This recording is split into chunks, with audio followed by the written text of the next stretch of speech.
Good morning, students. So today we will start with our very first topic, that is known as limit test.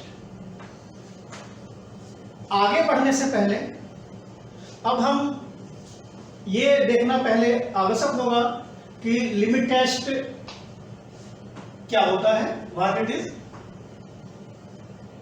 Limit test क्यों किए जाते हैं, why it is performed and how limit tests are performed। तो अगर हम इन तीन questions के answer दे पाते हैं तो हम किसी भी लिमिट टेस्ट को आसानी से एक्सप्लेन कर पाएंगे। तो I am repeating it again, what are the limit test, why limit test are performed and how limit test are performed. Now in this topic, first of all I would like to clear कि what are the limit test। now if we see this word limit test is made up of two words, limit and test, limit and test। so first of all if you look upon the grammatical meaning or English meaning कि what is the limit, what is the test, so we can explain it easily। so what is the limit? limit is a value or the amount, ध्यान दीजिएगा, limit is a value or amount that is likely to be present in a substance। किसी भी substance के अंदर किस compound की quantity कितनी होगी, that is its limit। and next is the test। Test आप लोग अच्छे से जानते हैं, what does test mean. Test means to examine और इन्वेस्टिगेट, किसी भी चीज को चेक करना, टेस्ट करना, this is called the test. So limit test के अंदर हम लोग किसी भी सब्सटेंस की वैल्यू और अमाउंट को एग्जामाइन करते हैं या इन्वेस्टिगेट करते हैं। लेकिन जिसको हम एग्जामाइन कर रहे हैं, जिसको हम इन्वेस्टिगेट कर रहे हैं, आखिर वह है क्या, उसको हम बोलते हैं इम्प्योरिटीज। क्या बोलते हैं? इम्प्योरिटीज। सो लिमिट टेस्ट के अंदर हम लोग इम्प्योरिटीज की लिमिट को एग्जामाइन करते हैं। तो अब आई थिंक आपको समझ में आ गया लिमिट टेस्ट हम किसे कह रहे हैं। In limit test we are testing the value और the amount of the impurities. अब क्वेश्चन ये आता है कि what is impurity. Impurity is the foreign matter present in a matter. कोई भी मैटर, और यहां पर एक वर्ड मैं इस्तेमाल करना चाहूंगा जिसको हम बोलते हैं कंपाउंड। तो किसी भी कंपाउंड के अंदर फॉरेन मैटर अगर प्रेजेंट है तो that is called the impurity, means that is not required. अगर कोई अनरिक्वायर्ड मैटर किसी कंपाउंड के अंदर मौजूद है तो that is known as the impurity. तो लिमिट टेस्ट के अंदर हम लोग किसी भी इम्प्योरिटी की वैल्यू और अमाउंट को एग्जामाइन एंड इन्वेस्टिगेट करते हैं। तो हम now we are in a position to give the define or to give the definition of the limit test। so what is the limit test? limit test is defined as quantitative or semi quantitative test designed to identify and control, ध्यान दीजिएगा, to design to identify and control a small quantity of impurities which are likely to be present in a substance। किसी भी substance के अंदर जो कि impurity मौजूद हो सकती है उसकी क्वांटिटी को आइडेंटिफाई करना और उसे कंट्रोल करना। तो जो मेथड उसके लिए हम इस्तेमाल करते हैं, they are known as the limit test. And here we are using two words, quantitative and semi quantitative. So let me explain this two words, what does it mean quantitative and semi quantitative.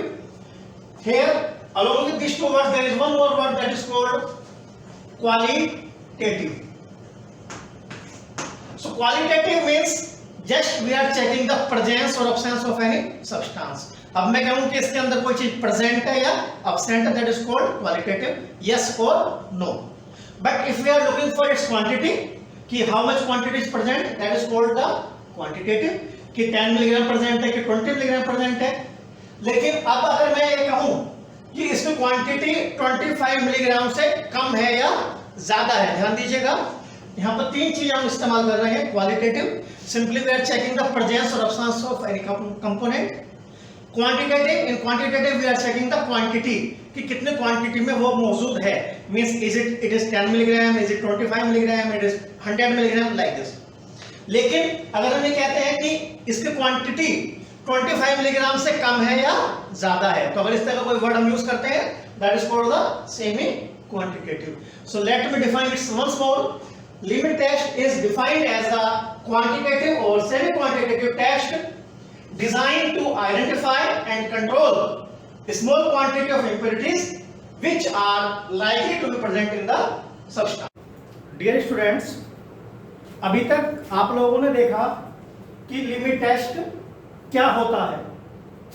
जैसा कि मैंने बताया था, limit test को हम तीन part में cover करेंगे, व्हाट, व्हाई एंड हाउ। तो अभी तक हम देख चुके हैं कि लिमिट टेस्ट क्या होता है। अब मैं आप लोगों को बताऊंगा why limit test are required, limit test आवश्यक क्यों होते हैं। So limit test are required, why, because they are used to determine inorganic impurities present in a compound. वे किसी भी कंपाउंड के अंदर इनऑर्गेनिक इंप्योरिटीज को डिटरमाइन करने में इस्तेमाल होते हैं। And they are used to find out harmful amount of the impurities, कि किस लेवल तक इंप्योरिटी हार्मफुल होगी और किस लेवल तक इंप्योरिटी हार्मफुल नहीं होगी। इसके साथ ही साथ they are used to find out the avoidable amount of the impurities, कि इंप्योरिटी की कितनी अमाउंट को हम अवॉइड कर सकते हैं। तो इस तरह से हमें ये पता चलता है कि लिमिट टेस्ट क्यों आवश्यक है, उनकी क्या इंपॉर्टेंस है। अब मैं आप लोगों को बताऊंगा कि लिमिट टेस्ट कैसे परफॉर्म किए जाते हैं, how limit test are perform. So इस कॉन्सेप्ट को समझने के लिए हमें पहले आवश्यक है कि हम इन थ्री टर्म्स को समझें, जिसे हम कहते हैं ऑपलिसेंस, टर्बिडिटी, कलर एंड स्टेन।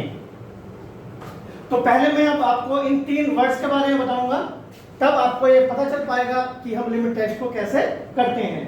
तो सबसे पहला वर्ड हमारा है ऑपलिसेंस और टर्बिडिटी। हिंदी में अगर हम बात करें, ऑपलिसेंस का मतलब होता है धुंधलापन। ऑपलिसेंस और टर्बिडिटी, धुंधलापन। अगर इसका एक एग्जांपल है, आप एक गिलास में पानी लीजिए, उसमें थोड़ा रेत ऐड कीजिए, रेत हिलाइए पानी को, उसके बाद रेत के पार्टिकल वाइब्रेट करने लगेंगे और उस समय जो स्थिति उत्पन्न होगी, दैट विल कॉल्ड टर्बिडिटी और द ऑपलिसेंस। इसका एक दूसरा एग्जांपल लिया जा सकता है आपका दूध और दही। दूध को अगर आप कांच के गिलास में लें और उससे आर पार देखने की कोशिश करें, तो आप उससे पूर्ण रूप से बाहर नहीं देख पाएंगे। तो that is the example of the opalescence. इसी तरह से दही को अगर आप गिलास में लेते हैं और उससे आर पार देखने की कोशिश करते हैं, तो उसमें भी आप उसको नहीं देख पाएंगे। That is the example of the turbidity. इसके अलावा दूसरा पैरामीटर होता है आपका कलर। कलर में आपको बताने की कुछ आवश्यकता नहीं है कि कलर किसे कहते हैं। एक वर्ड होता है स्टेन। स्टेन का मतलब धब्बा, या किसी भी कागज पर हमने कोई कलर डाला तो दैट लीव इट स्टेन, तो that we will compare it. अब होता क्या है, बेसिकली हम इन तीन में से किसी एक पैरामीटर को, ध्यान दीजिएगा, ऑपलिसेंस, टर्बिडिटी, कलर या स्टेन को कंपेयर करते हैं। ध्यान दीजिएगा, लिमिट टेस्ट किस प्रिंसिपल पे काम कर रहे हैं, they are working on the principle of the comparison. So what we are doing, we are comparing opalescence और टर्बिडिटी, कलर और stain, how, standard and test. मैं दोबारा बताता हूं, यहां पर लिमिट टेस्ट के अंदर हम क्या करते हैं, हम कंपेयर करते हैं किसको, ऑपलिसेंस, टर्बिडिटी को, कलर को या स्टेन को, किसके साथ, स्टैंडर्ड और टेस्ट को। तो हम जिस कंपाउंड का हमको लिमिट टेस्ट करना होता है, उसको हम दो हिस्सों में बांट लेते हैं, एक को कहते हैं स्टैंडर्ड और एक को कहते हैं टेस्ट। स्टैंडर्ड को हम टेस्ट के साथ कंपेयर करते हैं और कंपैरिजन में हम क्या शामिल करते हैं, ऑपलिसेंस, टर्बिडिटी, कलर और स्टेन। तो इस तरह से हम बता सकते हैं कि लिमिट टेस्ट को हम कैसे करते हैं। अब इसमें थोड़ा मैं आगे बताऊंगा कि इस ऑपरेशन करने के लिए हम तीन चीज इस्तेमाल करते हैं, नेशनल सिलेंडर, गुड्स एपरेटस और सेपरेटिंग फनल। अब आपके सामने मैं दिखाना चाहूंगा, जो मेरे हाथ में आप देख रहे हैं, this is called national cylinder it is made up of 50 ml। एक को हम एस लिखते हैं, दूसरे को हम टी लिखते हैं। तो S stand for standard, T stand for the test. तो इसको हम नेशनल सिलेंडर कहते हैं। अब सबसे बड़ा क्वेश्चन ये है कि इस नेशनल सिलेंडर को ही हम लिमिट टेस्ट के लिए क्यों इस्तेमाल करते हैं। तो बच्चों मेरा आपसे निवेदन है, इसका आंसर आप लोग ढूंढने की कोशिश कीजिए and try to give it to me कि लिमिट टेस्ट के लिए नेशनल सिलेंडर क्यों इस्तेमाल होते हैं। तो आज आपका असाइनमेंट यही रहेगा, आप लोगों को बताना होगा कि लिमिट टेस्ट के लिए नेशनल सिलेंडर क्यों इस्तेमाल किया जाता है।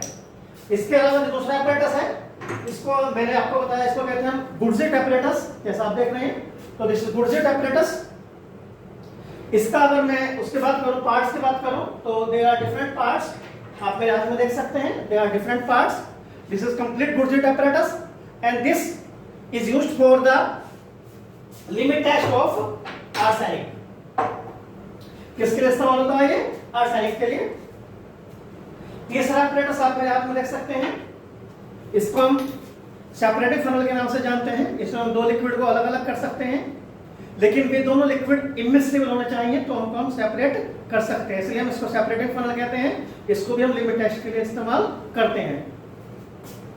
तो जैसा कि मैंने अभी आपको बताया, लिमिट टेस्ट के लिए हम क्या क्या इस्तेमाल कर रहे हैं? नेशनल सिलेंडर, गुडजेट एपरेटस और सेपरेटिंग फनल। अब यहाँ पर थोड़ा सा मैं आप लोगों को समझाना चाहूंगा कि मैंने आपको बताया ऑपरेशन, स्टेबिलिटी, कलर, स्टेन और 3 एपरेटस बताए, तो किसको हम कहां पे यूज करते हैं। लेकिन उससे पहले मैं आप लोगों को बता दूं कि आपके सिलेबस में कौन कौन सा लिमिट टेस्ट है। आपके सिलेबस में है chloride, sulphate, iron, lead, arsenic and heavy metals.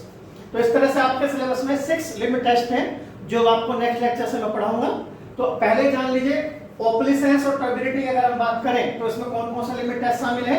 उसमें शामिल है chloride, sulphate and heavy metals.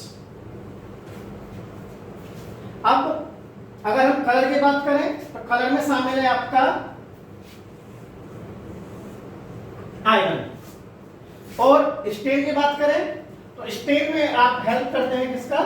Arsenic. You determine the limit test of the arsenic with the help of stain. तो दोबारा से सुन लीजिए, ऑप्लिसेंस और टर्बिडिटी में आपको कौन कौन शामिल है?